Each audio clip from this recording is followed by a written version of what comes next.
Hey, what's up, everybody? Welcome back to season 2 of Conversations in Pop Culture, where I have with me cosplayer Todd Wayy. So, welcome to the show. Welcome, man. Hey, thank you for having me on, man. Like, I'm definitely excited to be here, and I can't wait to get into everything. I got some pretty crazy answers for you, so I hope you're ready. Yeah, I'm excited too, because one of the things that I like to do is I like to find people who don't have large followings, and I also like to interview male cosplayers because I find that male cosplayers are the hardest group to pin down as far as all the interviews that I do. So I am very excited and stoked to be interviewing you because male cosplayers don't show up. They don't agree. It's mind-boggling to me. What? I digress. It is the hardest group to pin down. So whenever a male cosplayer comes on, it is phenomenal. And what's even crazier is that I have 3 this week that Oh have come yeah. on, all out of nowhere. So it's awesome. But we're gonna get into the interview now at this point. And I know you've done a lot of characters, and I'm gonna try to get as many of them as I possibly can get in here. But I'm curious how you got into cosplay because everybody's got a cool story on how that occurred. Oh my God. All right. So, cosplay journey. How Todd Wayy became Todd Wayy cosplay, right? No. All right. Simple as this, man. I did a tour in the military. I came home and I was like, focus on fitness. So just get that aspect. This guy has always been training. The only thing I'm thinking about is health and fitness. So I'm just working out, working out, working out. And then I end up leading over into like the modeling world. I started doing a little modeling, but it wasn't really for me, right? You know, everybody has their thing. I had always liked the nerd culture, quote unquote, right? So the anime, the comics, things like that. And I met a guy and he was like, hey man, I know you really enjoy these things as well, but it's not your primary hobby. How about you try cosplay? Not gonna lie to you, I was like, no, get out of here. No, that's sick. I'm not doing that. But that was me being like, I was being very like in a narrow box. But then I realized like, hey, why not? Let's just try it. I'm getting older. I don't want to have any regrets. So I go out and I do it, right? I go to my first meet and I fell in love with it. Like instantly, I was like, bro, this is cool. The culture was cool. Meeting individuals that were like myself who enjoyed the same hobbies, interests. So man, that's just how I started. It was just a simple like, hey, bro, try this out. And I was like, I'm there. I'm there. And I've been doing it ever since. So let's talk a little bit about that first cosplay. What was your first cosplay? Because obviously those are the fun ones. Those are the ones that I sometimes we don't talk literally about. did a Tachi from Naruto. So Sasuke's brother. It was such a basic cosplay. Let me tell you how much it was. So it was like I had on like a regular black shirt underneath. Of course, I had a few prop arcs and I had some black boots on and black jeans. But I had the Akatsuki robe on and I did like very minor makeup. But the way it was captured was so real that when I saw what I looked like, because technically a lot of this stuff used to be like, oh, this is like Halloween. This isn't Halloween. This was like people were legitimately appreciating me putting on this cosplay. And it was crazy because it was like throwing in like a representation factor and it was like giving a different view of this character. So I was expecting like honestly, I was expecting like negative backlash. I was like, it's gonna be a lot of negativity, but it was so much positivity from doing a character from a very, very popular anime, and I just haven't stopped since then. Itachi, man, crazy. And so obviously this was very basic, and I'm going to leave the basic stuff because we're going to get into some complicated stuff. But I do want to talk about inside baseball because Okay. I love talking about inspiration and where you find inspiration and how you go about even creating your cosplays and how does that look like for you when you say, hey, I need to cosplay this character, what inspires you, and how do you go about even starting that idea? Because and even use Itachi as an example because obviously everybody has different things that says, hey, I want to be this character. What drives me to a certain character is pretty Yeah, much yeah. Like, what's your inspiration? Because I'm super oh, what interested. inspires me? Oh my God. So inspirations to cosplay. There's a cosplayer that goes by the name Sailor Goon. His name is Sailor with a C. And man, I mean, dude has amazing cosplays. First time I saw him, I was like, yo, that's dope. But he was giving anime recommendations out on TikTok. I didn't even know he was a cosplayer. But then I started seeing him do cosplays. I'm like, yo, that's inspirational. I want to do cosplays like that too. Like really putting like myself in as the character. And then there was obviously like big names. out there on the scene. Like I've seen people like Leon. Leon, I'm so sorry, I don't know your Instagram name, but like he's Leon. He's a cosplayer. Everybody knows him. Amazing cosplayer. One of the most famous cosplayers out here right now is in the male community. He inspired me a lot. And it's just like obviously the female cosplays they're just always done so well, so done up. But I was just like, man, I really want to put out some like male representation in these cosplays. So inspiration comes from seeing people do it and also not having enough people out there, not having enough men out there that are cosplaying. So trying to add to that community just it's a drive to me. And then obviously that's the inspiration for you, but then what makes you be drawn to a character? Because obviously you do your characters in a very interesting way. And obviously Itachi and a variety of others we're going to get into, and you have a lot of them. So I'm curious where that even comes in and what draws you to characters. For Itachi, that was more of a Naruto is one of my favorite animes out of the big three. The big three are Naruto, Bleach, and One Piece. So out of the biggest animes to ever exist, Naruto was an anime that I always liked the characters from there. And I chose Itachi because he was going through like a transition. You know, he made a hard decision. And it was like, dang, I want to do that character. I want to be that character. He's powerful. A lot of people don't know a lot about him, but his storyline shows that he meant well at the end of the day. So I was drawn to Itachi due to his personality and the decisions he made, even though he tried to repent for them through, you know, loneliness and things of that nature. So it was just a character through an emotional connection. That's why I chose Itachi for my first cosplay. And then even going further into inside baseball, because cosplay can get very expensive very quickly. Oh And, my god! yeah, I don't need to tell you because you know exactly what I'm about to ask. Yeah. And obviously, finding materials can be expensive. It could be difficult because materials sometimes come in and out of stock. Obviously, you're in the U.S. I don't know if you know, but I've done people from Australia. I've done people from the UK, and during COVID, they were having a hard time finding materials. It was nothing. And so obviously finding materials, just finding anything could be complicated. Expensive materials, finding substitutes, and also balancing the entire costs. So how do you figure out all of that stuff? Because it can get expensive, as I stated, super quickly. This is something I always tell everyone. I tell them to focus on like the basics of it. Don't start getting too invested in trying to spend your money on a lot of the cosplays straight up front. Look at things like going to the thrift market, doing closet cosplay, building a cosplay up from the cheapest material. And then if you want to revisit that particular character, then you start making a little bit more of an investment and grow. But like you can start with spending $1, right? You can go buy like a nice shirt for $1. And then this shirt may go perfect with this character. And then the boots may be something you already got in your closet. But there are certain things that you just can't get around. Makeup, buying foam, actually doing bills. There's just no getting around it. That's why you must have friends within the cosplay community. You have to know builders. You have to know individuals who can give you like pointers on how to purchase, where to purchase, how not to waste material. Because if you're going in blind, I've seen people spend up to like $3,000 just on a cosplay. And I'm not saying the most detailed cosplay either. Now imagine $3,000 for something that you're probably gonna wear like 1 or 2 times. You know, like, and everybody's not rich, man. Everybody's not rich, so that's, you know, it gets out of control at times. Yeah, it can get very expensive. I've seen cosplays that sell for $1,500, and it's crazy. And look, you know, if that's what you want to spend your money on, I'm not going to stop you. But at the same time, you know, I spent $125 8 years ago for one cosplay. I wore it like 5 times, and cosplay is not for me.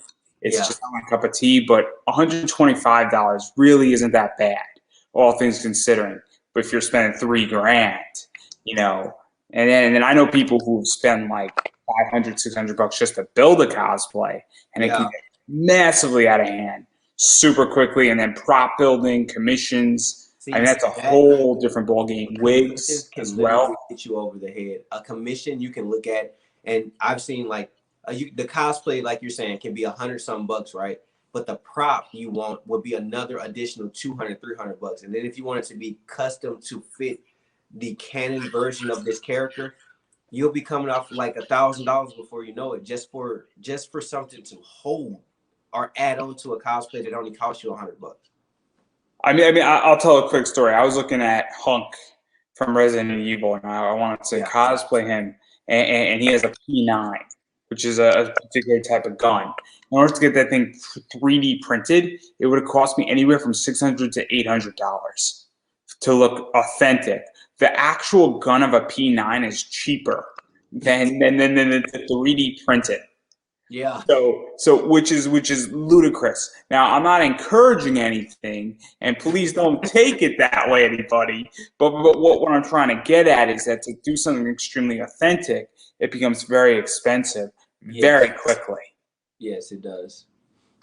And so how do you balance your costs? Because I'm super curious. Because obviously you have a bunch of cosplays, and how does that work for you? Because personally, I'll do things like recycle. So I'll use pieces from another cosplay in order to put together a cosplay, right? But if I buy a cosplay straight out, I'll look for a cosplay that is a fair price.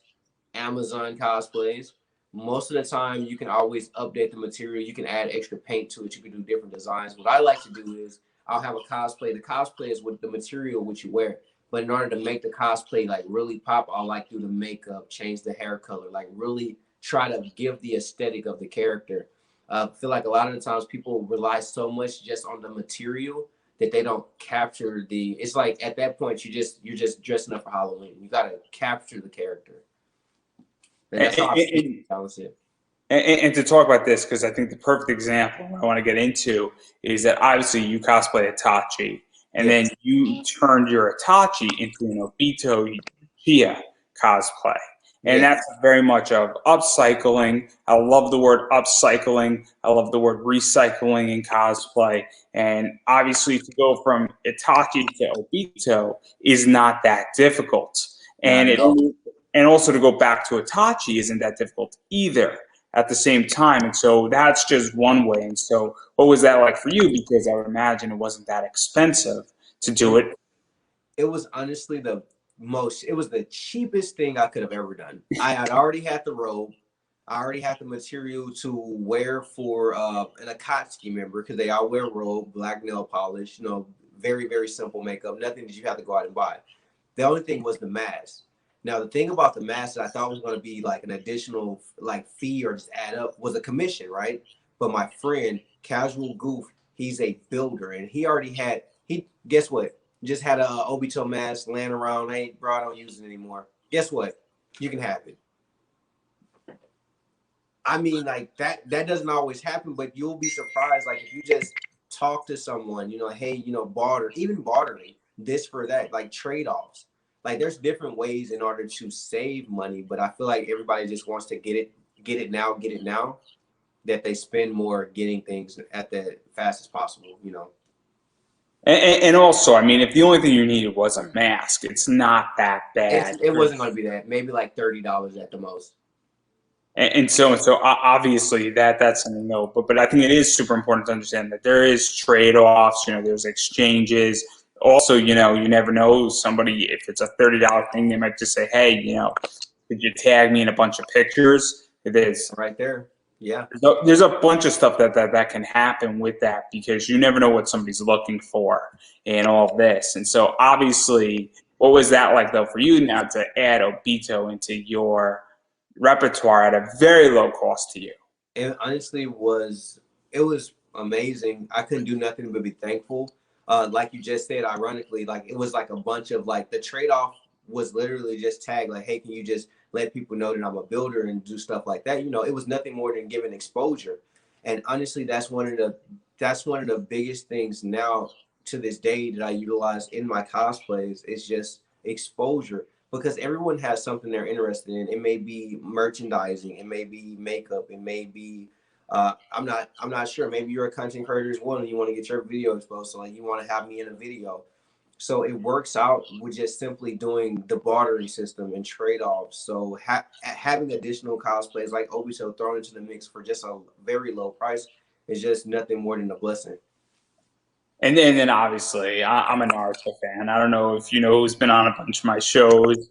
Choji's been on my show. Oh man, Shikamaru's been on my show. Kalino Shaganasi, who is Miles Tails from Sonic the Hedgehog, Oh and my God, you bro. know, and a variety of other people. You know, Derek Stephen Prince has been on, Keith Silverstein's been on, You and got some lineup. What the heck? I'm an undiscovered talent. Let's leave it at that. But obviously I'm a huge Naruto fan, and I Yes. interview a lot of Naruto people, and I just happen to, catch people at the right time. Interview a lot of people from Funimation in a variety of ways, all over the place. And so obviously, Naruto at the time that you were coming in, it still is. It is beyond popular. It Yeah. is here to stay. Much like Dragon Ball Z is here to stay. Much It like One has its Piece own is here to spirit, stay. man. Those animes have their own gravitational pull to them, man. The fandoms are everywhere. And so, what is that like to cosplay a major show? Do it where people are obviously liking what you're doing, then doing, Obito, Itachi. People love those too. Maybe they Yes. don't love Obito. Maybe they don't love They, Obito as much as they love yeah, they didn't love Itachi. Obito as much as they loved Itachi or Naruto. But to do a show like Naruto, characters from a popular animation, to be completely honest with you, those are that's what drives the cosplay community. Don't get me wrong, you can do characters from maybe some underground animes or some that aren't as popular, but the popular animes are definitely utilized to gain engagement, to grow followings, to really get yourself out there for the exposure. I didn't know anything about that, so I just thought people were just like seeing it. But since they're already searching for that anime, you can pop up just in a search engine somewhere because you're cosplaying as that character. So it's just a crazy world. I still haven't even been able to like really fully understand the dynamic of where my photos are at or where the videos are at. I just know that somebody's like, "Hey, I seen you somewhere, but I don't know where." And I'm like, "All right, thanks, man." Like, but it's cool. It's cool, man. And then also you've done a Naruto as well. Oh man, that's And there's a lot of cool stuff with this one. So there's a lot of cool photos with the Naruto. And I do want to talk about some of those photos. So obviously on Facebook, there's a photo that I utilize, and it's you by the car. There's ones with Yuki Nada, there's oh one yeah. with a Rasengan, but I think the car is kind of the cool one. Now, I don't know the full extent. I'm sure you're going to describe it for everybody, but it's a very cool thing. I don't know what type of car it is, but it's got more of a muscle feel to it, and clearly there's a lot of cool stuff going on with that. It's a Dodge. It's a Dodge Challenger SRT. It's owned by Uzumaki SRT. It's their anime cars are called the Tashas. So I know a lot of people in the communities don't know that, but this is a Tasha. It's originally a Japanese-based style vehicle. Now, what that is that they use the animations or different character designs, and they'll just put covers on the car. So pretty much it's wrapped. So it's a Yeah, they wrap the car. they wrap the car completely. So that the Naruto car is that that is a beautiful car. So the the Uzumaki SRT is wrapped in Kurama's nine-tail form, and it has very minute details of Naruto's growth throughout the entire vehicle. So you can see him as a kid into his teenage years, adult years, all the way up to Hokage. And it's just so much detail in it. And if you ever get a chance to, anyone, please go check out Uzumaki SRT on Instagram, man. I mean, amazing Naruto. Just type in Naruto Tasha, man. It'll pop up. It'll pop up. And so, how did you get involved in Oh, doing photo shoots with I that and all saw that? his car. I saw Corey's car online, and ironically, he saw my cosplay of Naruto, and it was like a no-brainer. He was like, "Hey, you want to do a photo collab?" And I was like, "I'd love to." I met him at a Weeb Stop event here in Houston, and the Weeb Stop event is just where a group of individuals who are a part of the Weeb or otaku community get together and just hang out and whatnot. They bought a lot of the Atashas out, and I saw his vehicle. I walked right up to him. I'm like, "Hey, man, if you ever got a chance to, I'd love to do a photo shoot with your car." We set it up. He was super chill about it. We went out to one of the local gardens here in Houston, and we knocked it out. It was just a good time and a good vibe. And so, what is that like for you? Because obviously, a Dodge Challenger is a beast of a car. Yeah, I don't know if you've ever driven one, a souped yeah, up one. Those yeah, things have like 797 horsepower. The souped up ones, it's a $90,000 car. yeah. It's a beast. It's a monster, for lack of a better word. But those cars, Cobra Kai has helped that car out tremendously as well. Um, and I'll tell a quick story. My dad had his car getting repaired, and for a few days he had a Dodge Challenger. Now shows up in the neighborhood, and all these kids and all these other people in the neighborhood are all looking at this car. It's in stark red. So obviously, without anything Naruto related, the car attracts attention. Yeah. And then you're now taking photos of it, and then you have those photos. And obviously, I put it up for a reason on the Facebook thing. And so, obviously, what was that like? Is because it's a crazy scenario, and So also it must be super cool to be like, yeah, just yeah, this is my day. No worries, that's what this it is is. my day. It's a lot of IRL. Like it's not the so social media. You know, they're going to see it. They're going to be interested. But the IRL aspect was so crazy. We were just out there.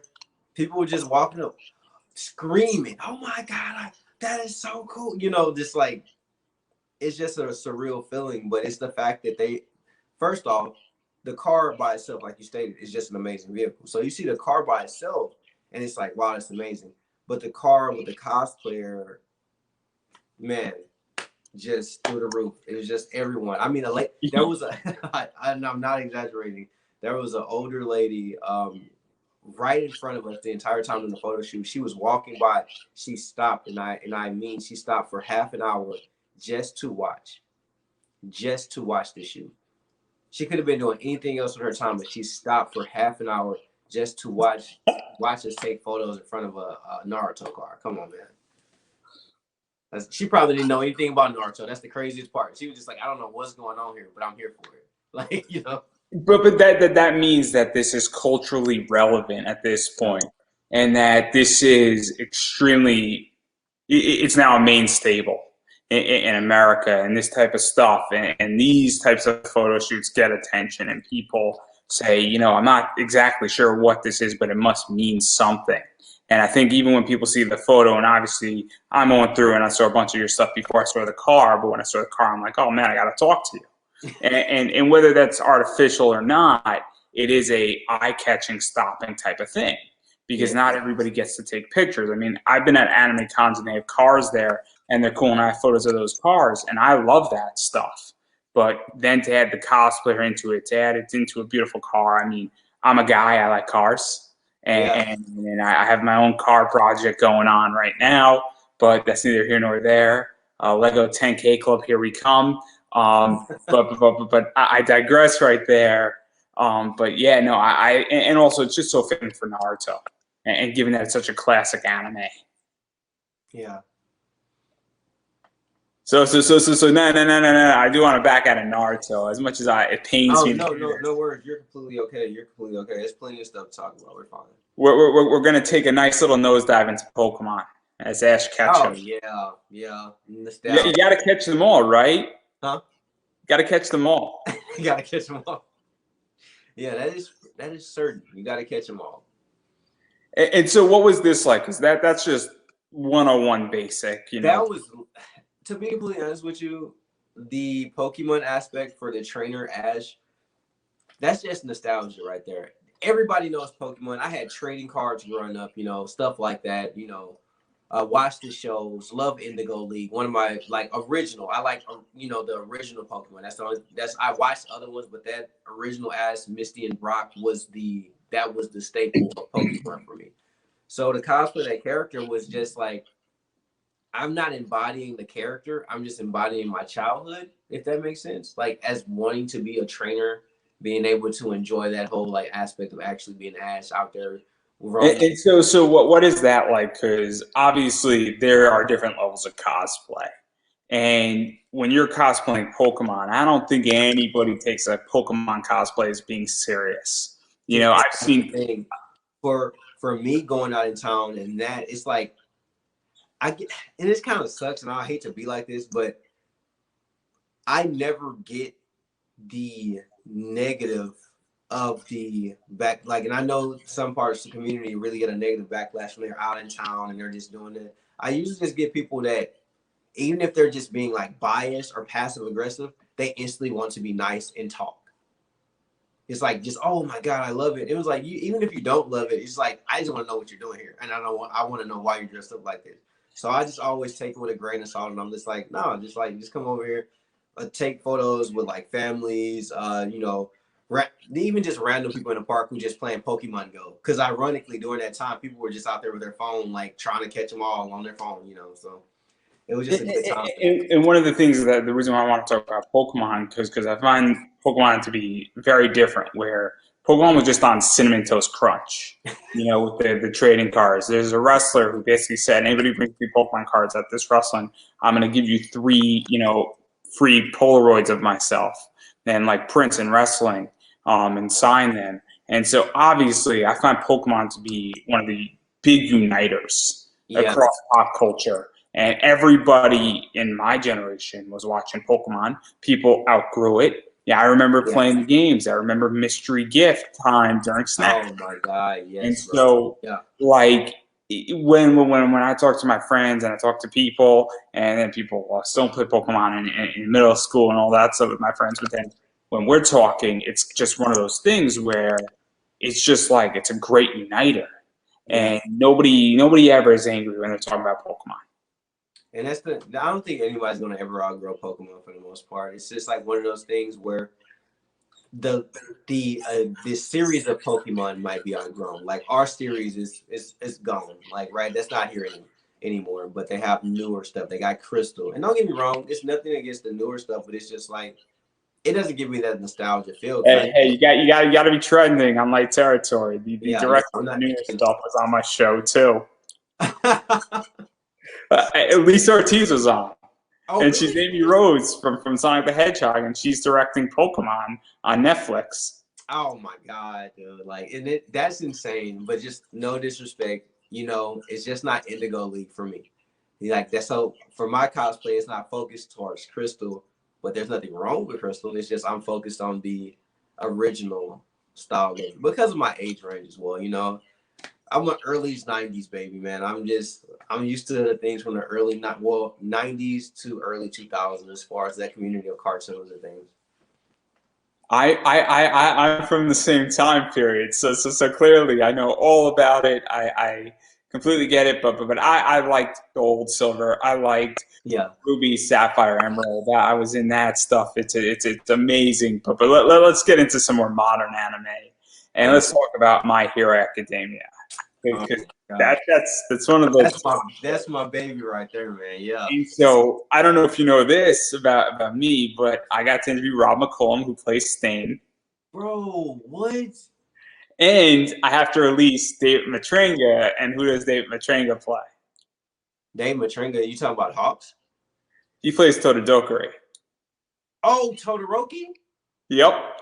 Damn, dude. And so obviously you've done Todoroki. I can't say his name correctly. No, you're fine. We just call him Icy Hot. You're good, bro. You're good. and I'm a little bit behind in season 5. I had to take like 2 weeks off from anime.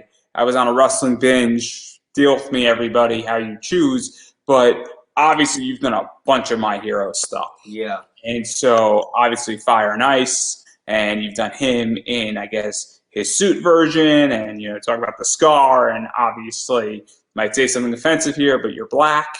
You're good. You're good. And so, and I say this going beyond joking around. What is that like to make sure that scar pops out? So because for it me, is different. it's like the same as like I guess I'm used to doing like certain makeup. So for me, I don't really have to do anything other than do like one coat. So I'll do like one coat as long as it's very vibrant. I don't do I wouldn't put a dark color on me just and think it'll pop. So what I'll do is use a brighter color of red, like something like Scarlet, where it's like that crimson almost red, and then it just pops perfectly and just go from there. But as far as like the detail, I'll use things like handmade wax. So you can make wax, homemade wax, sorry. So you can make homemade wax for a little bit more of a gore effect. But since I was trying to keep everything very like PG, I just used like a makeup coat so it wouldn't be too terrifying, because I do like to do horror effects as well. But I kept everything within reason. And then obviously he has a suit, and the My Hero Academia suits. I don't know if you built that yourself or if you could commissioned it or just bought it because it's almost cheaper just to buy that straight out. It's 100% cheaper just to buy it. Just buy it on Amazon because don't get me wrong, for finer tuned details as far as like the actual hero suit, a commission would be, I guess, more realistic, especially if you want to hit a canon look. But if you know you don't want to spend the extra money and because you know you're not going to wear it that often, or you know for a fact you're not using it for a professional cosplay itself, you're honestly just buy it online. Buy it online, commission someone. And then to even talk about that, because there is a debate going on in cosplay. There are people who say you have to build everything yourself. There are people who have, build half of the cosplay and then build the other half, or buy half of it and build the other half, or they buy a component of it and they just build what they can. And then there's a mixture of all sorts of stuff. And I'm not a cosplayer, so I don't know how much weight I have in this, but the way I see it is that, hey, if you don't know how to build a cosplay gun and you commission that off, but you build the rest of your cosplay, I don't have a problem with it. It doesn't bother me. Or if there's like you don't know how to build a Koopa shell and you're doing, Super Mario Double Dash and you just commission the Koopa shell out, again, I don't have a problem with it. Or if you build all of it, I don't have a problem with it. Or if you build none of it, I don't have a problem with it. Like, I don't know how you feel about that because I'm sure that you've commissioned things out and you've built things and then you might have even bought an entire cosplay. Yes. So for me, it's more of a thing of experience, right? When I first started, I wasn't building it, so I just had to buy things. Then when I started to build things, I couldn't build everything that I needed to utilize. So then from there, I started to commission. But the thing that and this is sad, but this is one of the things in the cosplay community that gets kind of controversial, where it's not really about if the person's a more legitimate cosplayer than the next, it's a more professional cosplayer. But then cosplay is literally when you're embodying the character, when you're putting the cosplay on, that's cosplay. Now, when you're a prop builder or a builder itself in the cosplay community, you are a builder. Because a lot of people don't understand this, but a lot of builders don't even cosplay. A lot of the builders literally don't cosplay, and if they do cosplay, they cosplay once out of an entire year for a particular con. And since the cons weren't going around, a lot of the cosplayers that are professional cosplay builders, they weren't just throwing a cosplay on just to have a cosplay on. They weren't doing anything at all. Some even took the year off. Some took 2 years off. So it's more of a thing where I just feel as though if you consider yourself to enjoy and love cosplay and you're going out of your way to financially invest, when you're going into your pocket to pull out finances to invest in things that are your hobby, I consider that to be you're a cosplayer. You're really involved because you're willing to spend money on something that you may not use again. That's a risk. You're willing to take a risk for something that you just enjoy. You're a cosplayer. I'm not going to down anybody for whatever way they cosplay. So you're a cosplayer in my eyes. And I think that that's one of the biggest issues with cosplay. And I think that sort of now we roll back a little bit, but it's this idea that where cosplay to me has never been about, photo shoots or having a big Patreon account or anything like that. It's always been about, I want to embody this character, whether I am good at this craft or I am not, if I am a shabby Batman or I am a short Batman or whatever you are, and that maybe your cosplay is a Halloween just from Halloween the previous year, but you want to be Batman at a con and you're having a great time with it and you're thrilled that you get to embody that character. That's what I always thought cosplay was supposed to be. Yeah. And it's one of the things that I have an issue where I think the word professional cosplay is a very bad word because I feel like it makes a division where now if I go as Amuro Ray, and I used to at cons, I'm not professional, but does that mean that I can't enjoy myself being a Gundam and then I see another person and the other person at a con in a Gundam uniform, and are we not professional? Does this mean I can't enjoy myself the same way? And it raises questions. It's just not fair. It's not fair in that aspect, and this is something that a lot of cosplayers we all agree on. It's like if you just have makeup on and that's your cosplay, then that's your cosplay. It doesn't make you less of a cosplayer. But what happens is It's the popularity around the more detailed cosplay and the less engagement you get as a casual cosplayer. So you get a heavy difference between people who are trying to do it at a professional level and people who are casually cosplaying, but both are doing it for the enjoyment of it. Now, what happens is, I feel like a lot of casual cosplayers get the short end of the stick because they're either getting body shamed, they're getting their cosplays like picked apart because they don't have like the best material, and it just attacks their self esteem and their overall enjoyment. Then I'm not saying this does not happen to professional cosplayers. Professional cosplayers do hit the canon look. So since they're professional, why is it this here? Why is it? But it's like the small minute details that they're getting hit for, but not the overall aesthetic of what they're putting out. A casual cosplayer is attacked for every little bit, and even told, why would you even cosplay that character? Because you look nothing like that character. So there's different things you can deal with, and it's just, I honestly don't agree with it. I hate that. I wish the community would stop doing that, and everybody just came together and just enjoyed it. Yeah, and I think it's a problem. And again, I haven't cosplayed for a lot of reasons, a lot of personal reasons. It's also my business at a con is very different. As a panelist, and it would become a distraction for what I'm trying to do. Yeah, And so I'm not at a con for cosplay. I'm at a con for business. yeah, And there's a shift. So obviously that's why I don't cosplay. It has nothing to do with anything else. And I am not, fit either. And somebody who is to body shame me, I would legitimately tell them, go jump in a lake in a much sterner way and much louder way as well. understood. But obviously, talk more about, my hero is Yeah, that you've done Deku, and obviously I like your Deku, and I also like the fact that you've done, Deku in a different hairstyle. yeah, I thought that was great too, and I like how you made it your own, and that's what I like when people cosplay and make a character their own. And I know that you've done that with, I believe, also another one, and Mina. You've done that with Mina yeah. as well, where obviously you've done a male version of Mina, and then Yes. you made her slash him your own as well, also more in the suit. And obviously, I like Mina a lot, and I feel like she stepped up as a character in season 4. Oh my God. So what is that like, making a character your own? Okay. So pretty much getting into making a character my own is more of a representation thing for me.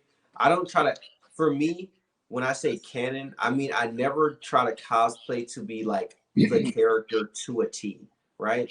Because the one thing about me, I'm always realistic about things. First off, you can be anybody you want to be. You can cosplay whoever you want to be. But as me, as a black cosplayer, I always look at like, hey, cosplay and be, actually cosplay and show some type of representation in which you can embody the cosplay and make it like more inspire someone else, inspire individuals who look like you, and also show individuals who don't look like you that the character can be portrayed in different ways. So there can be more unity overall. So there's not so much separation, because the worst thing to be told is you can't cosplay a character because you're not the same color as the character. When overall these are all pigmentations based off of artwork, art ones and twos on the screen in order to build that animation together. But I just think it's funny that for the way I do it now, it's just like, I told myself in the beginning, I was thinking about the wigs and whatnot, like what wig should I wear? But that's what I realized, like, why would dude, I got a beard, bro. Like, I'm not cutting the beard off. I'm like, dude, I'm a grown man. I'm not gonna like throw for me, but this is me talking for myself. So no offense to anybody, but for me personally, me throwing a wig on, what is that gonna do for me? Do you see how do you see me like what is the wig gonna do other than add comical aesthetics to it? It won't be anything to be like, wow, that was actually a good cosplay. It was just This is what I find interesting is that I think that like when you make it your own, obviously, we have mashups in cosplay, and those have become a lot more acceptable in the last few years. And I also think it's this idea that not everything has to be canon. thank you. If you get 80% of a character, down, or you get certain attributes, I was speaking to a cosplayer before you, and he's doing a Star Wars original character, but he has certain attributes of Star Wars that when somebody sees it, they're not going to know the character, but they're going to know it fits in the Star Wars world. Yeah. And that's how I feel with both your Deku and your Mina, is that I know immediately who it is. Now, I don't know just because I don't see her hair the way it is, or I don't see acid shooting out of her, or I Yeah. don't see certain attributes that obviously she is in my hero. And there's some things lacking. I think it's okay to say that, but I know immediately what it's supposed to be. It doesn't like my brain connects it. Now, if I never saw my hero before, I wouldn't You know. like, yo, who is that? Yeah, that'll But, make sense if you never saw it though. but immediately I'm like, oh, I get it. The uniform is there. The fact that it's pink, it's not that hard to get it. It might take me maybe 20 seconds if I'm not thinking. But if I get it in 20 seconds, it's pretty quickly. So, like, that's what I like about it. Even with the Deco, I'm like, I get it completely because all of the key attributes are there. And that's what I like about what you do in a lot of ways is that, and there's a bunch of other cosplays that also capture that as well. Yeah. And so that's what I really like about this. And I think that it's so much better when the community is like, we can ease up on everything having to be perfect. And I don't know, because I came into the concert when I was like 16. And when I came into the concert when I was 16, which is like 12 years ago, and it was a lot more stricter, I feel. Yeah. Yeah.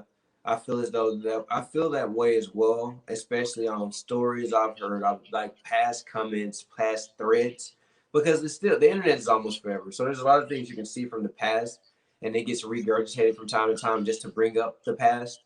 And unfortunately, man, it's just there's always some form of hate by certain individuals, but I feel like years ago it was like a little bit more hate to where it was just like if you didn't look like the character to the canon T, there was so much hate that you would receive. There was no getting around it. You would just get told that it was bad. It was the worst thing that you could possibly see, and people would, I mean, they would be heinous about it, just continue to go in.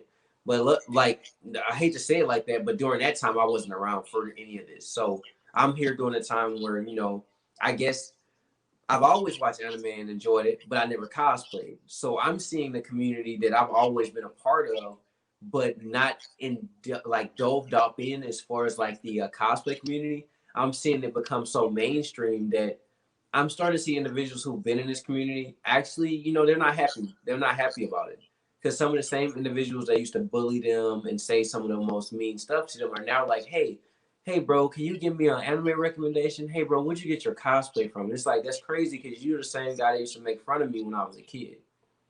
There's a bunch of stuff, and I've had interactions with cosplayers, and I hate to say it this way, and I'm not going to name names on screen, but they've come around to me when I was first starting out and asked them for an interview.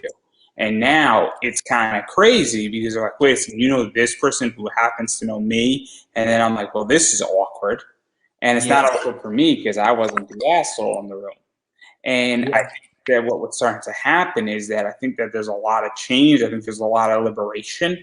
I also think that the entire cosplay community has gotten bigger and smaller at the same time, where all these stories get out real quick.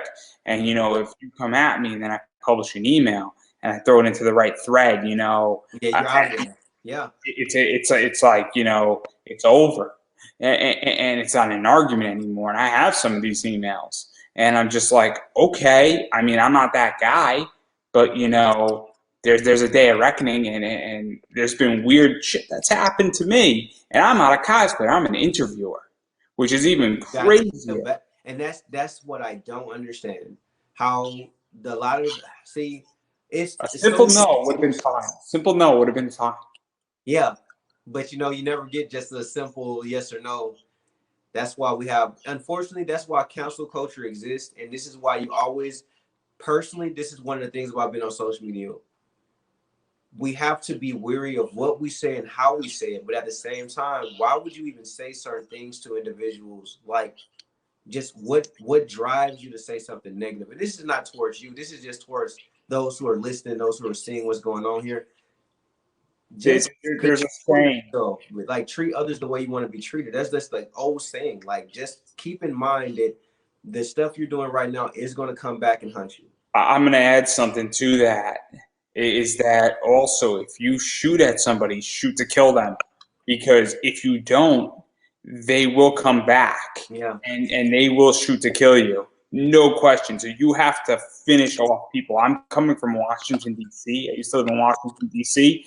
That is a motto in D.C. that if you're going to finish somebody off, and I don't mean like Yeah, kill yeah, them, I know where you're coming shuttle. from. Like from that, trust me, I understand from that figurative level. Yeah, yeah, that And metaphor. so you have to make sure that you bury them. And so my point is that, like, that's what's going on with this person, that they didn't discourage me from interviewing when it was my fifth interview, starting off 7.5 years ago. And now I'm in a very different position. And I hate to say it this way, I'm in a position of power to some degree because I have so many interviews and I've earned, a lot of clout in what I'm doing here. And so I don't know if that's privileged or unprivileged or whatever it is, but that's That's not not the a point. that's not a privileged mindset. That's you being, you know, your worth now. You Fair, know. fair enough. I've never thought about it actually in a public setting, but I think it's super important because I think that's what's now starting to happen with a lot of cosplayers. And I think a lot of people are climbing that ladder. So I think it's super important that this is a conversation that I think needs to happen in a lot more ways. Yes, yes. Trust me. Honestly, it's one of the things. It's something we're working on in community panels, trying to speak up more for the community as far as like some of the things that are happening behind the scenes. Hopefully, us speaking on it and getting it out there is kind of like slowing some of that negativity down. But you know, some people just don't change until it's in their face, man. It's very interesting because I'm also coming from the indie comic community, and there are certain people that I've had to get rid of in my inner circle because they're just so negative and they're so full of hate. And there's maybe 5 people that in the last 5 years I had to cut out of my life because your hate and misery will kill us all. Yeah, And, you got to protect your energy, man. Protect that positive energy at all and costs. so and a few of them have been cosplayers, and I'm like, why? Well, what is this entire thing? But this is a very, very, very interesting thing. And then obviously, again, I'm not a cosplayer, so I don't get the brunt of it. I just speak to so many cosplayers Yeah. that, like, there's just a bunch of them that I don't find to be the best role models, and also a bunch of them I felt disappeared all throughout 2020. Yeah, man. And I ran into cosplay and interviewing everybody, and a bunch of them left. And I'm like, what's up with that? So a lot of, unfortunately, a lot of these cosplayers, speaking for the cosplay community, we know that there's always some toxic individuals in any community, right? But the thing that we can't control are their actions. But what we can do is address them when they're in the wrong instead of just letting it slide by. You know, a joke here can lead to someone doing something, you know, physically harming or emotionally or verbally abusive to another as time goes on, because those jokes do hurt. Those verbal, the stares, you know, some of the stares you get. But I just feel like the community, as the time goes on, it gets stronger. Now, for those cosplayers that have been around for a while, like, I get it. You know, you're a little bit more popular. People know you. You're well known. But remember to be humble, because you wouldn't be in that spot if it wasn't for those who are supporting you and are supporting you now. There's also a saying that while you're on the way up, remember never to piss off the people as you're climbing on the way up, because you're going to see them on the way down. And Yeah. I hate to say this about cosplay, is that, and it applies to everything in a lot of ways, but obviously, if a bunch of people are at the top, they're not staying at the top. Most people in society, while you're in the top, if you look at Hollywood, there are actors who are at the top of their game, but at some point they might not become poor, but they're not now in the spotlight, and they might be off to the side, and then every once in a while they sort of pop up again. But then that's what winds up happening. And I think the same thing is about to happen with cosplay to some degree, that a lot of the people who have been popular for a while, I think now there's going to be a shift going on. And I think it's coming in the next few years. And I I think feel it's like good. the community, I feel like the entire community is feeling that. We talk more and more about cancel culture as time goes on, but I feel like that's definitely what's happening though. And it's crazy that you're not even in the community and you can see some of the things that are happening due to people that you had surrounding you during that time. It's so weird for me because I speak to everybody. I speak to people in the comic world. I speak to the voice acting community. I speak to professional wrestlers. And like, I am an outsider and I know nothing about cosplay. I am the least qualified person to talk about this. Yet I could see all this crazy stuff going on. And I also see like disparity and I see so many problems in it. And I enjoy cosplay, but I stopped taking pictures of cosplayers, because I'm just like, for me, it just doesn't do it anymore with everything that I've known in the last 3 years. And like, I kind of want to stay a little bit away from it. And it took a lot. I mean, I didn't interview any cosplayers majorly until last year. Yeah. And I needed that break because I saw a bunch of stuff like back 2016. And it's just wild for me because I'm not an active participant. If you gave me it, said, hey, here's a bunch of patterns, here you go, I wouldn't know what the fuck to do. Yeah. I don't even know how to cosplay. Obviously, I don't feel comfortable cosplaying, to be honest, partially because of my disability. And I'm very transparent about that. I walk with crutches and I feel awkward with that. And I don't know how that would work in a cosplay. I honestly feel like I would be judged. Honestly, that's something that you shouldn't have to feel at all. You should just do it because it's what you enjoy and be the characters that you want to be. You shouldn't have to worry about someone judging you based off of a disability at all. You shouldn't be worried about nobody judging you based on anything. Just enjoying your cosplay, bro. You should just be able to go out there and enjoy it. But I know the world doesn't work like that, and I hope I would like everything to be like butterflies and cupcakes and all nice and whatnot. It's so weird. It's so weird because one of the things, and now I'm actually speaking about this a lot, but most people when I do these interviews don't know that it's a disability. They don't know anything about me. They don't know anything about that, and we're just having a conversation. They want to be on this show for that reason. And then because I know for a fact that there are a bunch of people who will not hire me based on that, and I'm at a con, and already people look at me differently at cons when I'm not cosplaying on this. And it's super weird, and people don't pay attention, and then other people get it immediately, and it's just a very weird thing. And so it's I understand everything about that, and then I'm looking at this at maybe a 10% lens of the whole problem, and I'm sure that you have a much fuller view. Yeah, trust me, I won't even go into detail, but trust me, I understand 100%, man. And so obviously that was a nice tangent right there, but I do want to talk about some more fun stuff Yeah. out there because obviously I want to quickly talk about One Piece. You've done a Luffy, you've done a Sanji, and I like both of these cosplays because obviously I haven't done either one of them as voice actors and actresses yet. I'm working on it. My peoples, they're not connecting yet. A lot of stuff's going on. I am trying to get Buggy the Clown on, Mike McFarlane, because Buggy the Clown is the greatest character ever in One Piece. Buggy the Clown. That's your greatest character in One Piece? I'm not gonna lie to you. You're good though. You're good. I'm just saying, when everything comes down to it, he is the greatest character. He gets a devil fruit by accident. He winds up becoming, he gets into Impel Down. He winds up staging a freaking prison riot in Impel Down, in an impenetrable prison. He makes an ally out of somebody who should not be his ally. He he he he then basically convinces the entire world that he's a threat at And wasn't any of that. and wasn't any of that. And then basically his new ally helps Luffy save his brother for his brother only to get killed, but the effort was there. Yeah, the effort And was then he completely has a criminal trading ground as a warlord because everybody thinks he's a terrifying individual. Greatest character ever. Oh my god, dude. you would have some interesting conversations with the One Piece fandom, man. I'm pretty sure they'd love you, bro. Like that's You would crazy. all lose. They'd all come to my side eventually. Oh my god, yeah, I And see it, especially with statements like that, bro. That's and a and the hell of kicker, a take.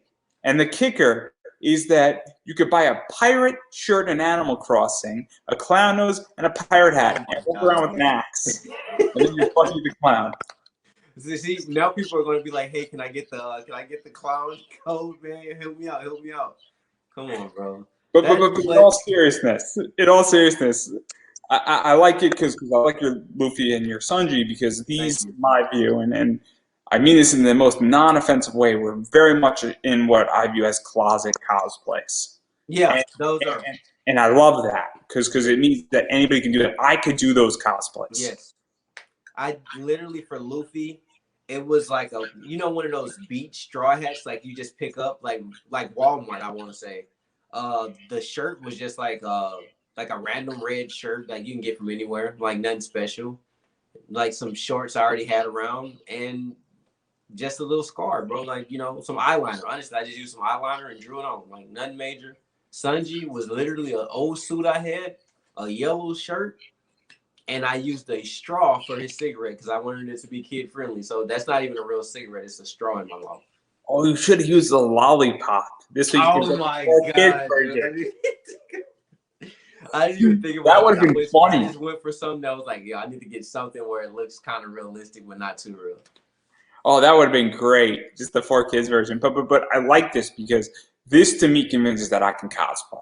Yes. And I think it is super important because you are a very good cosplayer. And what you do with cosplay, which we're going to get to in a second here, is awesome. And it's going to be a fascinating discussion. But obviously, this means that I can do it too. And that's how I feel with this. And Yeah. I'm not a skilled cosplayer by any stretch of the imagination. And so obviously, I really like that. And then obviously, I do want to talk about Demon Slayer as well. Oh my god, yeah. And Yeah. I just saw the movie. I don't know if you saw the movie, and I actually did not see the Bully show. Train. You I didn't see enjoyed the movie. I enjoyed it. I'm catching up on the show. I Okay. saw it with my friends. I did not see it. I was like, hey, what is there to do out in Connecticut? The movie's playing. It was awesome. Really good movie. It was Yeah. long. It was It long, was though. beautifully done. You foldable, man. You foldable. Always do amazing content. Uh now for Demon Slayer, oh my god, Demon Slayer is a beast. I've been doing Demon Slayer cosplays. I feel like more than anything, I feel like Demon Slayer and Naruto are like right here as far as my cosplays. And I don't get me wrong, My Hero, I love My Hero the anime. I love the manga. I literally have so much more cosplay content for Naruto and Demon Slayer that people are always like, "So Demon Slayer is your favorite anime?" And I'm like, "Oh, it's not, but it's really good." But the cosplays for Demon Slayer are definitely they're utilizing a different manner because it's so popular. I'm able to do group things like collaborations. I'm able to go out in town. It's just everybody knows. It's like it makes no sense. I hate to say it like this, but you know how you get that one popular anime, that one popular show, and everybody's talking about it. And it's becoming like more and more mainstream. You can go somewhere right now. People will be like, "Oh yeah, that's a Demon Slayer character." They won't know your name, but they'll definitely know you from the show Demon Slayer. That's all I got. And so obviously you've done the traditional green version of Yes. Tanjaro. I think I said his name right. Yeah, I'm yeah, you really got it. bad. I'm It's really bad. Tanjiro. It's Tanjiro, but some people actually say Tanjiro or Tanjiro. And then you've done the blue white cloud version, and then Yes. obviously, it's very cool, these cosplays. And then there's a lot of stuff going on. I don't know if you're a Pop Funko collector, but a whole set of I exclusive got a few behind me actually. just dropped with this, and then they sold out with on Chalice, and then Entertainment Earth had their version, and then I think there was like 3 or 4 more that just sold out in like minutes, which is Yeah. crazy. Which means that they're going to be expensive on eBay. Yeah. You already know how that goes. Resale. I'm guilty of that too. I'm honest. I'm honest. I mean, I have to make my side hustle some way. Yeah. You know, nobody's Get knocking those on my streams of door. income, man. I'm not knocking anybody's hustle. Do what you got to do, man. Get your streams of income. Hey, I got like 3 going on right now. It's all good. So, but even this entire thing, what was that, like having multiple versions, because I'm a comic guy and I love variants. And that's when somebody does a cosplay and they do another version of the same character that's different. I call that a variant. And so I love variant cosplays. Honestly, for me, that had to be one of my favorite one of my favorite cosplay transitions, because I did the green version. So I always did the fire dance version of Tanjiro. So that's the green, like after he pretty much already got into the Demon Slayer Academy, things like that, and became a Demon Slayer. Now going back to do the cloud concept or water-based Tanjiro, I'm not gonna lie to you, it was like it's like I felt like I was the character for that's like that was one of the few times I was like, yo, like I'm not as strong. I'm still trying to learn things. I just my family, I can't give you too much detail because I know you're still watching it and whatnot, but things what happened to his family, and I'm just like, dang, that's the so I tried to embody that version because the other version was more aggressive. It seemed like, he's ready for action. This version was a little bit more soft spoken, not just confused, and people didn't even know that I did that one much later than I did the green version or the fire version. So I'm like, yeah, like I love doing that variation, and I feel like everybody who saw it loved it as well. Yeah, and what is that like? Because it is fun, because it's this idea that you get to bring out that aggression side. And obviously I've seen the movie, so I don't know fully what happens. It's on my list, but things are crazy in my world right now. Yeah, We're doing 4 interviews a week, and so obviously I'm gonna try to eventually catch up, but I got to catch up on something else, like my hero first. yeah, Um, again, I took like 2 weeks off. I needed an anime vacation. Um, but one of the things is that to also get to do the aggressive side, but then do the softer side, it's kind of nice. And then also you get to play both sides for people who enjoy your content. And then also, I don't know how many cons you do, but technically speaking, you can go and have an aggressive position, and then the next day have the soft position, yeah. and you'd be like, "Oh, I saw you the other day. This is kind of cool." Yeah, that's honestly something that I'm looking forward to actually experiencing, like virality. Like we're pretty much having multiple cosplays from the same concept. Like this is nobody knows this, but the cons that are coming up for this year, I'm actually going to be cosplaying as Midoriya, Deku, and I'm going to be utilizing both his UA and his hero suit. So it's going to be the UA uniform as well as the hero suit, but not the ones that's on it, not the ones that's out there on social media already. These will be new concepts. So I'm pretty excited for them. I can't wait to share it with everyone. And I feel as though people are going to enjoy seeing a character that's not just so generic or see what I've already done. So when you're able to give, when you show someone a character and like, this is the same design, I'm always seeing it. It's like Spider-Man. When you first seen the blue and red Spider-Man, you always see this Spider-Man, that's Marvel Spider-Man. But when he got, attached with Venom and he had the black, everybody was like, oh man, this is crazy. But he has very different varieties of Spider-Man. So I'm just like, his suits always change. He has multiple suits, but I'm saying just in general, that same concept applies when you're out there in town and people see you in different cosplays, especially of the same type of cosplay. And they want to talk to you more and they see that you're interested in it. And it shows a little bit more investment other than just doing the cosplay, taking it off, grabbing another cosplay, throwing it on. Yeah, and I like that as well. I mean, I like when people bring multiple cosplays to something. Again, I am not as involved in the industry per se, and I know all the ins and outs, but obviously, I appreciate when somebody has multiple cosplays and they bring it to a show, and that there's something on Friday and there's something different on Saturday. I think it cares. I like the fact that that happens. I also like when somebody says, "Hey, I'm taking Sunday off as well," because I believe cosplayers deserve the ability not to walk through a con being stopped every 5 minutes for a picture. Be Because demonstrated by the again, end of it.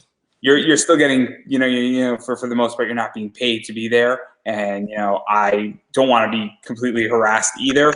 I've had situations. I had one situation where I legitimately got, I wouldn't call it harassed. I enjoyed it, but I did a panel talking about comic book investing.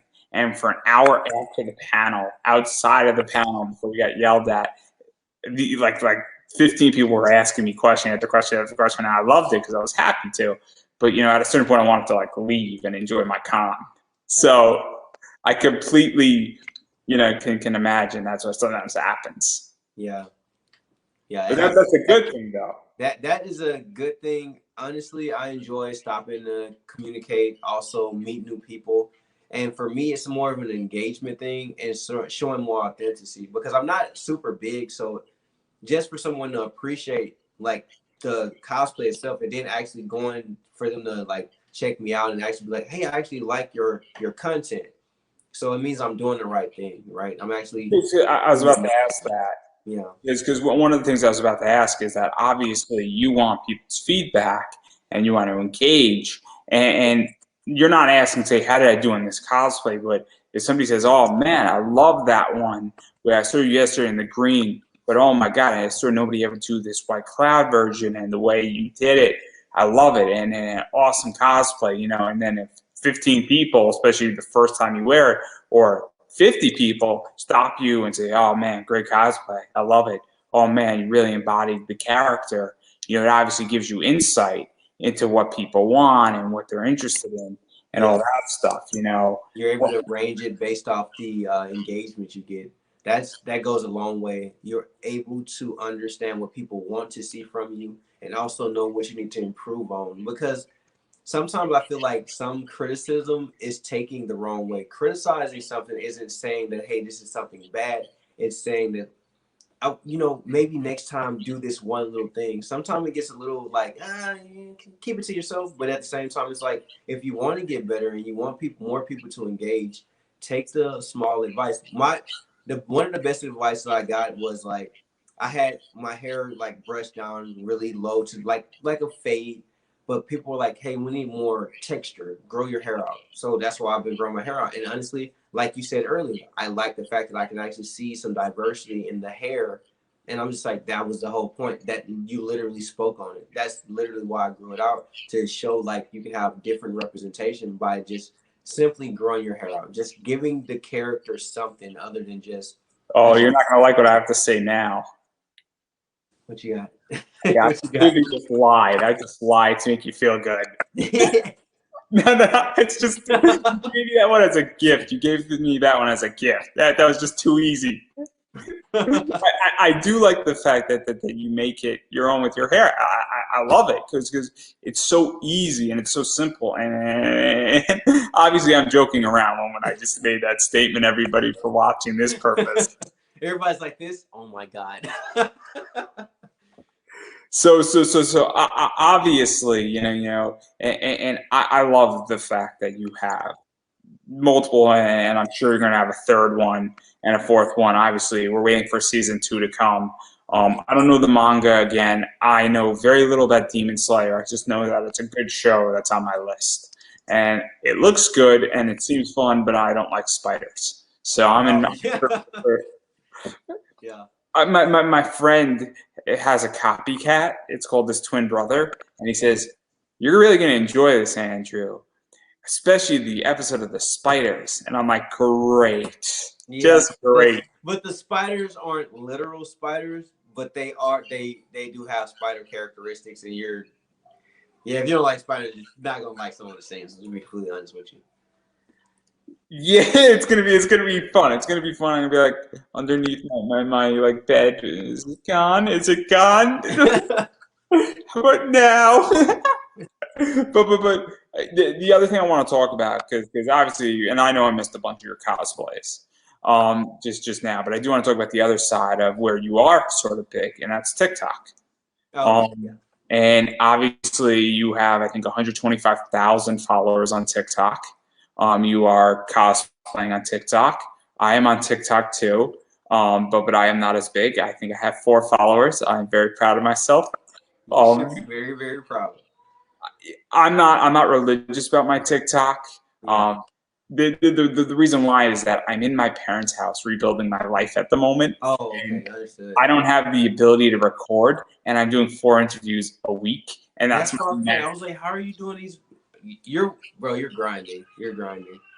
I am bootstrapping myself out of hell, legitly out of hell, running an eBay business at the same time, looking for work. So I've reached my max, and I'm playing above my level. I do not deserve to be here by far, and I'm here. So that's how I view it. But how did you even get onto TikTok? Let's start there. To be completely honest with you, I started out on TikTok doing dad jokes. I would just do dad jokes, and I thought they were just something funny. Like I say, I wasn't a cosplayer. Like like I'm just making. I never lied to anyone. So I was just doing some dad jokes on there because it was like a new platform. It used to be Musically. It was some stuff people had years ago. I was just, it's probably a site that nobody's gonna see my stuff, right? Because nobody saw it at first. It was just somewhere to like do some brand new stuff to just try out social media. And the dad jokes started to like blow up, and they were getting engagement, family videos, and it was all good. But it was just like I feel like I didn't want to be another like family on social So media. what's your best dad joke? Because now we got to know. Oh my god, how'd you get that hole in your shoe, honey? And like what hole? There's no hole in my shoe. Well, how'd you get your foot in it? Like dad jokes, like basic. Like, dude, I got a good one. I got a good one. What do you call a cow in an earthquake? what? A milkshake. I'm dead. but but you see, but for Oh, that's such a good one. for those, see, that's why I like dad jokes. Like people always say, like, why would you? I'm like, see, dad jokes are there's not a lot to it. It's just like here's the pun, here's the setup, here's the pun, here's the setup, here's the pun, and it's like I enjoy doing it. But that's how I started on TikTok on that whole platform. But what made me grow on that platform? To be completely honest with you, man, I just started talking about anime, and I did not know there was a community there for that. And one of the things is that obviously you talk about anime, cosplaying, there's a bunch of characters, Yes. very inspirational, very clever, and obviously you just started growing, and apparently people flocked to it. And so, what was that like for you? Because obviously, it's kind of probably happened organically. It probably wasn't being done, and obviously people are like, "Oh man, 60 seconds here, 90 seconds here." And every day you're doing something, or every other day you're doing something, and like, what is that like? Because obviously you're getting a feel for people, and you know, Um, I'm literally learning what people want to see versus what I want to put out. And that is one of the hardest things about being a creator on TikTok. So being a creator on TikTok, you can make original content. You can talk about things, create something that is fairly interesting to you and also interesting to the community. But then you'll deal with issues with like in many social media sites, algorithm restrictions. So algorithm restrictions are like maybe this concept isn't a viral thing right now. It's not trending. Nobody's talking about it, so it's not relevant. And your audience won't get it. So what you'll have to do is be creative within the trends, and that's something that I've been doing a lot lately. I'll see the trend that's out there, but then I'll make that trend cosplay or anime, and I'm starting to see growth from that factor. And the engagement is there because now the algorithm sees it as something that's trending, but the community that it's for is now able to engage with it because they're able to see it. I know exactly how that works because I'll explain from my perspective that'll make it even clearer. So I do something called comic book facts. I have 60 seconds. We got a cool background. Got to pick a catchy image in my background. I then pick a fact, and obviously Keanu Reeves was just in the news for something with Berserk. Made a video on Berserk, got like 700 plays out of nowhere on my TikTok. Now I'll go and do something that's not relevant, but every day there's something comic book related. And technically speaking, I can completely cater to a comic book fact relating to it, hashtag it right. And I'll be doing 300, 400, 500 plays with 4, 5, 6 followers on TikTok. And so obviously now I sort of pick and choose what I want to do. And I'm not religious on TikTok. It's one of those things where I'm maxed out on content creation. But I completely know exactly how to get creative with it, and it can be daunting. But at the same time, it's probably opened up a lot of opportunities for you. It does. That's where I agree with you, where it can become very time consuming and honestly draining overall, constantly thinking of content and constantly creating it. But at the same time, as you're doing it, it's still something that you enjoy. So you're doing what you enjoy. But the one thing that I can say, what drives me even further, is the fact that there was opportunities driven from the social media platforms that I never saw. Like that meant growth, not only because that's what people don't get. I can have 100 and some followers here, but I have 1,000 some followers here. But think about it. It's the transition, the carrying from one platform to another. And if you're able to carry from one platform to another, you're able to have growth. And those things all help with the analytics. And that's what opened up doors for like ambassadorships and things like that. So I'm never complaining about the growth because yeah, it may not seem as though every video is that video.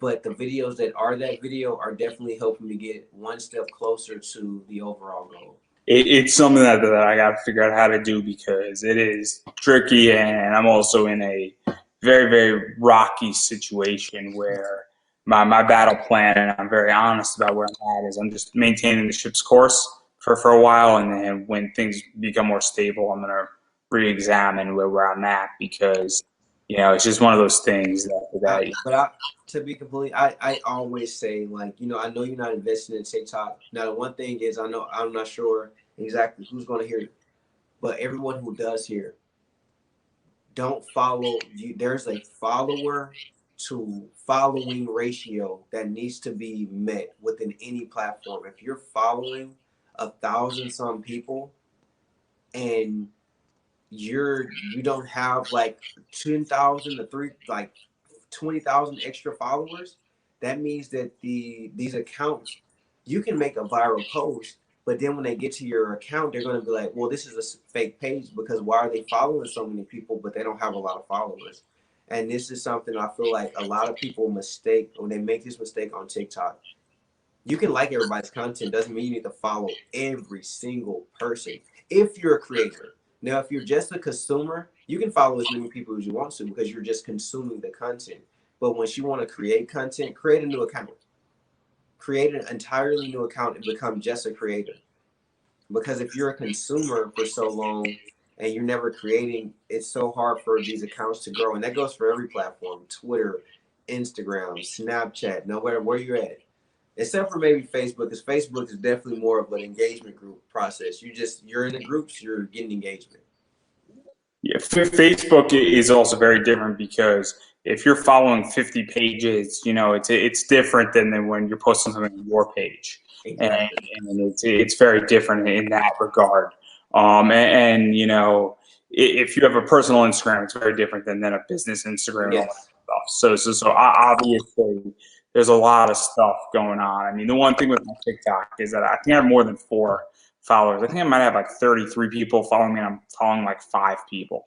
So obviously, but again, I'm not religious on TikTok. Yeah. But one of the things that I love about your TikTok is that it's very inspirational. It's also very anime oriented, and I love the fact that like all these people are flocking to you because you are not in the upper echelon of the top 50 cosplayers out there right now, but I think you're killing it on TikTok.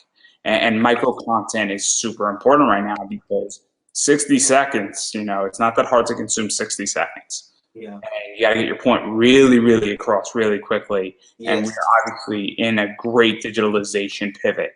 What I'm doing right now, obviously, is massive digitalization. And, it's only going to get bigger. So obviously, and a bunch of cool opportunities have popped up. And a lot of people know who you are. I know who you are, not necessarily from TikTok, but I think I'm following you on TikTok. So, and if I'm not, I'll do it in a second. So, And I'll be following you back, bro. I'm waiting for the growth, man. Don't worry. I'm here. I'm here to support, man. and so, and I love it, and I just think it's awesome when people, and also I think you're a trailblazer because you are a male cosplayer, and I think you are a role model because, as I stated before at the top of this interview, male cosplayers are super hard to get on my show. It's like I reach out. I think this year I've reached out to like 40 of them. people who have less than like 1,500, and they're all like, I don't want to do it. And then like you have 125,000 people watching your content on TikTok, your cosplay content as a male cosplayer. It is a massive, you might be one of the biggest influential male cosplayers out there. And it's not even on Instagram, it's on TikTok, which is fantastic because if you can do it, you're going to be paving the way for other people to do micro content or YouTube content and a variety of other content. And so, obviously, much respect. Thank you. And so that kind of leads me into where what I want to talk about also right now is that obviously cons are coming back. Things are getting very, very interesting. I don't know where I'm going to be situated because I have a con panel thing possibly in September, but I don't know where everything's happening in Connecticut. Obviously, I'm fully vaccinated, so I'm more than happy to go to a con. But obviously, things I think are going to be different. They're going to be, yeah, they are. So where do you think they're going to be different? What do you think cosplay looks like? What do you think all this stuff looks like? I honestly see, yes, everything's opening up 100%. Yes, that is correct. But it's still about a comfortability factor. I even myself still wear a mask when I go out to certain establishments, and certain establishments require a mask. So personally, I feel like the cons are still going to be a lot of distancing. There's going to be a lot of social distancing practice that's happening, regardless of the amount of individuals there. The spaces are going to be larger. There's going to be limitations on spaces due to sizing now. So I honestly, it's something that you may have actually see. Tickets are selling out for cons like this, but then they're opening up virtual tickets a lot faster for those extra 1,000 something, 2,000 something. So there's going to be a lot of restriction on the amount of individuals that are in these spaces now. Personally, and I'm curious because I don't know. I go to a con, and obviously when I had a job and I'm not in between, I bring about $1,000, and I'm a comic book guy, and I know people who would bring 25, 30, not 30,000, but like 3,000, and that they'd be getting a commission for $2,500, and that there are people. I've seen somebody getting J. Scott Campbell, who's an artist. Getting it CGC'd was $30, and his signature was $30, and they brought 20 books. It's a lot of money. I think everybody can do the math here. I think 60 times 20 is $1,200, and obviously, I don't know where people are financially, but I had a friend who just went to a con, and he was in a booth with Scout, which is a comic company, and people were shopping, and they had a list of what they needed, and that's all they were buying. Yeah. So I don't know what your purchasing looks like at a con if you're just there for cosplay, but how do you think that's going to be affected? Because that affects everybody. Because I feel like, and it's kind of sad to say it like this, because you don't want to rain on anyone's parade, especially for those who look forward to cons to make sales. But I feel like there's going to be less sales. The reason I say there's going to be less sales is because of financial streams. A lot of companies have furloughed so many employees. People are in between on jobs. Also, financial strain. People are holding on to certain things. Now, don't get me wrong. You still have those who are saving up just to go spend at a con, but they're going specifically to buy from that one retailer in an abundance. They're not going to go to this. Your brand, I don't really know who you are. They're probably not going to spend with you. Now, I'm not saying you're not going to get any sales, but I'm saying that the more popular companies, the well-known individuals, the well-known prop builders or swordsmen or commission people, they're going to make the sales because they're already known.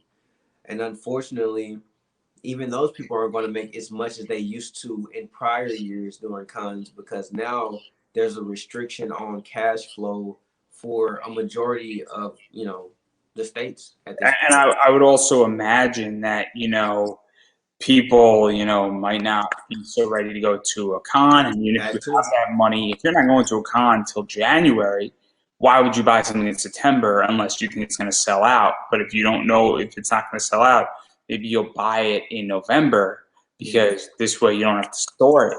Or if it's a wig that's always in stock, maybe you'll buy it a month before you're going to a con versus buying it 6 months before you go, if you're now not going to a con, or maybe you're going to hold off and see where things go.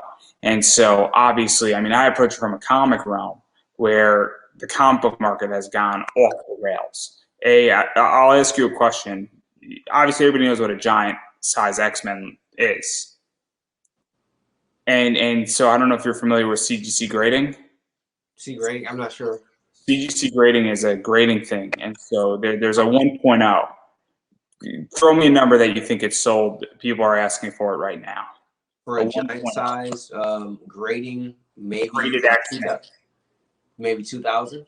Yeah, that's what people are asking for. And maybe a year ago it was 1,200, and so a lot of items are massively overpriced. Yeah. Right now, and nobody's buying big ticket items. And then also when you go to a con, there's a whole celebrity wing, and all of a sudden, I don't know, cons work in a very interesting way where cons guarantee guests a certain amount of money, and that every autograph counts against their guarantee.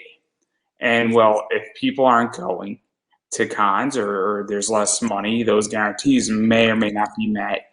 And then it creates a whole problem. Then a vendor's trying to do something and then they're selling only less. And then a cosplay person is trying to sell something is selling less. And then they're not making break-even point of making $300 over when 2 years before they were making $1,500 over. All of a sudden, it creates a bigger problem. And that's where I think where we're heading is that I think that not to rain on anybody's parade, and I'm in this comic space. I am bracing for impact, and I am expecting that in January, February, and March of this year, and even in April, I was doing about $600 on eBay in total sales, not profit. I'm expecting that in the back end of this year, I will be fortunate if I do 300 in total sales. I'm expecting that, and I'm well aware. So obviously, and that affects cosplay, and that's on eBay. I can't imagine what a show looks like. Yeah, and to be completely honest, that's one of the things that I think a lot of us are thinking about. That's why people are trying to create different. We're just trying to create different lanes and different ways in which we can create and get noticed. Because to be honest, if everybody keeps solely focusing on just the cons to be their exposure, I mean, I'm doing phenomenal in this. I don't know. That's some people have already taken a couple of years off, and honestly, when they leave for that long, some don't come back. That's why you're starting to see less and less of those popular cosplayers because they don't cosplay anymore. Yeah, it's a problem. And then all throughout 2020, there were people that left for 9, 10 months at a time and came back Christmas, then they disappeared for 3 weeks, and then they came back for another week, and then they disappeared for another 3 weeks, and then it's crazy. So obviously again, cosplay is a very intimate thing. People want to take pictures of you, people want to take pictures with you, and it's going to be very interesting. And then obviously, I just don't know how it's going to go because obviously we're all trying to figure that out. I'm not even sure, to be completely honest with you. I would like to give you a certain answer, but I don't know how it's going to be. The reason why I ask is that I know from a panelist perspective how it's going to work. I know from a booth perspective and vendors and that economic thing. I just don't know on cosplay because I know a lot about cosplayers. I speak to a lot of them. This week is my cosplay week. I have 2 more cosplayers after you this week on Thursday. And so obviously I'm throwing this question to all of them because I'm super curious where you guys think it's going, because it's your community before it's mine. And it's not saying that if I didn't put on a Batman costume, I wouldn't be treated well, but I am not an active cosplayer. And so I defer to other people in that realm. So obviously, I understand. But I feel like people, they haven't been at a con, so they're going to be very adamant about getting out there. I'm just trying to see how everybody's going to interact, especially with the up close type ordeals. It's not been a lot of that since all social distancing. So we'll see how that is at cons. And I'm not going to push too much further on that point because obviously I think it's very much unknown. But I do want to give you an opportunity to self-promote yourself because I know that you have an Instagram. I know you got TikTok. You have a Facebook page. I don't know if you got YouTube. I don't know if you got Snapchat. Obviously, TikTok's really big for you. Instagram's pretty big for you. And so where can people find you? Because obviously I want people to go bother you on TikTok and other places. If anyone wants to go check me out, make sure to go check me out on Twitter, Instagram, or TikTok at Todd_Wayy. That's TODD_WAYY. I Much love. think it's up in the description. I think I put it in the description. Check it out, y'all.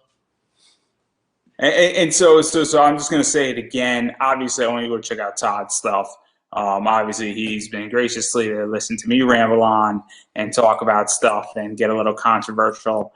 That's probably gonna make me look really bad. And No, you're fine. Yeah. You're fine.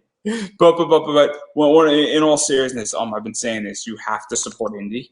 What that means is that you have to support indie. So if somebody has a PayPal, Cash App, coffee, prints, shirts, merchandise, anything of that nature, you have to go buy that stuff because it goes a long way. Cosplay is expensive, and you have to support what you like. It is super important. And if you are in a financial hardship, and hopefully you'll agree with me because this is my philosophy, is that you don't put yourself in debt to support somebody before you support yourself. So if you are in a financial hardship, obviously COVID has wrecked people. It has wrecked people's finances. It has wrecked people's entire life in more than one way. And if that's the case, please make sure you are okay. Make sure that your house is paid for, your mortgage is paid for, rent. Make sure you got electricity, water, food, shelter. Make sure your spouse is okay, your boyfriend, girlfriend, husband, wife. Make sure they're okay. Make sure your kids are okay. Make sure your pets are okay. Obviously, shelter, I already said that, but I'm going to say it again. And also make sure you have money. If you're in that circumstance where you do have it, that you start having some money for the next month and the month after, because things, while I believe they are getting better, you're not out of the woods yet. And it is super, super important to make sure that you can weather the storm. I know that because I am shoring up my assets. I am in between jobs right now, so I am the first person to completely understand it, and I am very selective on who I support at the moment because I'm making sure that I live what I preach. And so obviously that is something that is super important on that note. And if that's the case, TikTok is free. Twitter is free. Facebook is free. Instagram is free. All that stuff is free. It doesn't cost you anything. You could download it on your phone. You can download it on your computer, and you can like stuff. And it is super important to like stuff, comment on stuff, share stuff, engage, leave a nice comment. It makes a difference. And following, you have to follow. Because when you follow people, you get their stuff, and it makes a difference, as I stated before. And on that note, I'm going to give you the final word. All I have to say, y'all, is remember to keep things positive. Continue to chase your dreams. I know everything's not easy. It's not an easy route. I'm not telling you to give up everything or not focus on the basics of it all. 9 to 5s are important. Setting yourself up for success is good. But at the end of the day, if you have a goal to achieve, continue to chase it, because it's going to take that one thing to make everything fall in place for you. Trust me. And I don't think I could have said that any better. And you know what is, I agree. And obviously I'm now inspired, and I'm going to probably do that myself. And so on that note, I believe that is a wrap. Have a good one, y'all.